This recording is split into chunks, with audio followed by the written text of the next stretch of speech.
இயேசுவின் நாமத்தினாலே வாழ்த்துக்கள். இந்த நாள் தியான பகுதி ரோமர் 12வது அதிகாரம் 12வது வசனம்.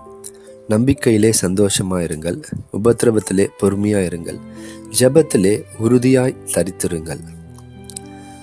முதலாவது பார்க்குறோம், நம்பிக்கையில் சந்தோஷமாக இருக்கணும். என்ன நம்பிக்கை அப்படின்னா, என் ஆண்டவர் இருக்காரு, கர்த்தர் பார்த்து கொள்வார். ஆபிரகாமுடைய நம்பிக்கை அதுதான் இல்லை. தன்னுடைய குமாரன் கேட்கும் பொழுது அவருடைய நம்பிக்கை என்னன்னா, பலிக்கான ஆட்டை கர்த்தர் பார்த்து கொள்வார். அப்போ நம்முடைய வாழ்க்கையில் என்ன சூழ்நிலைக்குள்ள நம்ம போய்கொண்டிருந்தாலும் அவர் பார்த்து கொண்டிருக்கிறார், அவர் பார்த்து கொள்வார். அவருடைய நாமம் வல்லமை உள்ளது. அவர் உதவி செய்கிறவர், அவர் நமக்காக யாவையும் செய்து முடிக்கிறவர். நமக்காக சிலுவையிலேயே மரித்தாரானால், நமக்காக குமாரனையே கொடுத்தாரானால் மற்ற எல்லாவற்றையும் கொடுப்பார் என்கிற நம்பிக்கை நமக்குள்ள வரும்பொழுது இல்லையா, அந்த நம்பிக்கையில் தான் ஆமாம், ஐ கேன் பி ஹாப்பி, சந்தோஷமாக இருக்க முடியும். அடுத்தது, உபத்திரவத்திலே பொறுமையாக இருங்கள் அப்படின்னு சொல்கிறார். நம்ம லூக்கா 18 வாசிக்கும் பொழுது ஒரு விதவையை குறித்த ஒரு உவமை சொல்லப்பட்டிருக்கு. ஒரு அநீதியுள்ள நியாயாதிபதியின் இடத்துல போய் நியாயம் கேட்குறா.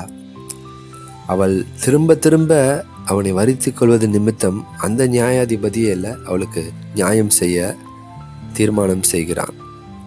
அங்கே வார்த்தை சொல்லுகிறது, அப்படி போல் தம்மை நோக்கி இரவும் பகலும் கூப்பிடுகிற தம்மால் தெரிந்து கொள்ளப்பட்ட தம்முடைய பிள்ளைகளுடைய விஷயத்தில் அவர் நீடிய பொறுமையோடவே இருந்துட்டு இருப்பாரா, அல்லது அவங்களுக்கு சீக்கிரம் நியாயம் செய்ய மாட்டாரா என்று சொல்லி பாருங்க.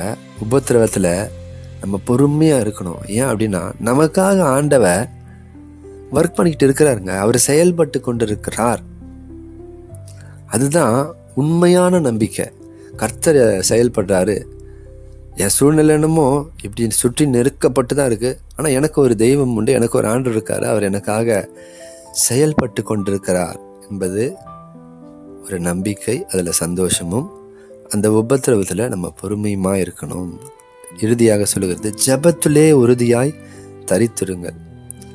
அங்கே தான் நம்ம இப்போ நான் சொன்ன வார்த்தை, தம்மை நோக்கி இரவும் பகலும் கூப்பிடுகிறவர்கள். ஒரு நம்பிக்கை.